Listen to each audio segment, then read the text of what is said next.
I try to avoid religious commentary, but good God, what is it about confession that the Catholic hierarchy can't seem to grasp?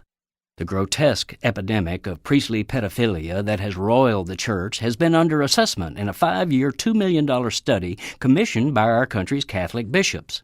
At long last, the report is out, but not the truth. Instead, the panel concludes that this horror is not the fault of the Church, nor even of the abusive priests. Rather, cue the heavenly music, the 60s made them do it.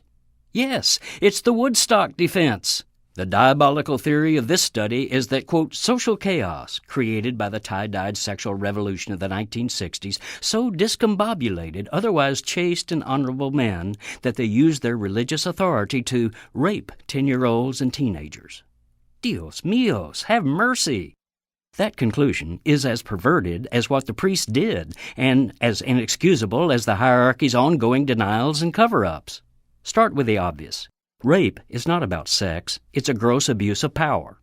Second, I was around in the 1960s, and while I couldn't seem to attract much free love for myself, I can testify that the sexual revolution of the time most definitely did not even contemplate, much less advocate, old men in dark robes molesting children who had been placed in their care.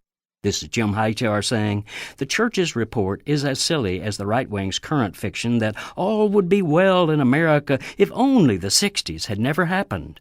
Excuse me, but enormous progress was made in those years by women, civil rights champions, environmental advocates, and yes, by American culture itself. The Pope should shelve this nonsense and lead the world in a new liturgical chant. Pedophilia is not a social habit that one adopts, it's a sickness.